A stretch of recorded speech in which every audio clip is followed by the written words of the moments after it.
이번 영상은 담석증에 대해서 말씀을 드리려고 합니다. 저의 경우엔 담낭에 돌이 많이 발견되어 담석증 진단을 받아서 담낭 절제술을 받기로 되어 있습니다. 담석증이라고 하는 이 담낭에 돌이 생기면 어떤 증상이 나타나고 저의 경우엔 어떤 통증이 있었는지 말씀드리려고 합니다.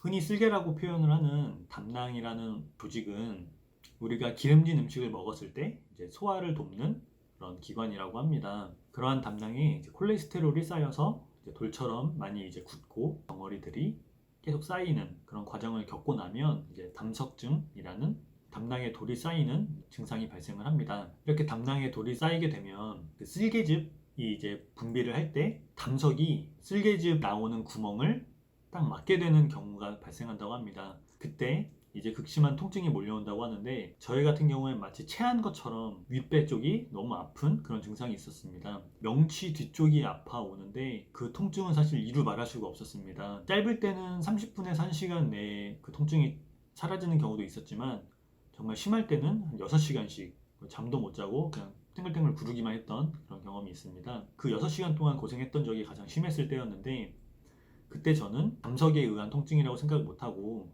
위경련이 온 줄 알았습니다.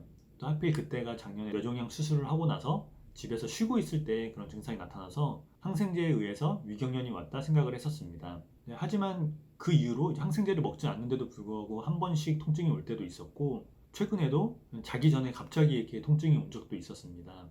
저의 경우엔 건강검진으로 초음파 검사를 하면서 갑상선뿐만 아니라 복부 초음파도 검사를 했는데, 그때 담석이 좀 많이 발견된다는 소견을 얻었습니다. 그제서야 그 담석과 그리고 제가 과거에 겪었던 그 증상들이 담석 때문이라는 것을 알게 되었고, 이번에 갑상선암 수술을 하게 되면서 담낭 절제도 같이 하도록 이렇게 좀 진행을 하고 있습니다.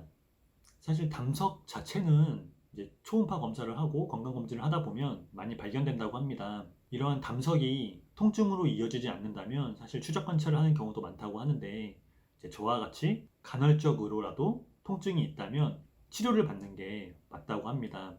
이걸 만약에 그대로 방치를 한다면 염증이 생길 수도 있고 훨씬 더 큰 문제를 야기할 수 있다고 합니다. 따라서 저와 같이 담석으로 통증이 있으신 분이 있다면 주저 말고 의사와 상담을 해보시는 걸 추천드립니다. 사실 저의 장기 중 하나를 수술로 이렇게 제거를 하는 게 맞는 건가 하는 생각이 들기는 했지만, 조금 알아보니까 맹장 다음으로 사실 없어도 되는 장기가 담낭이라는 얘기가 있어서 수술을 하기로 결정을 했습니다.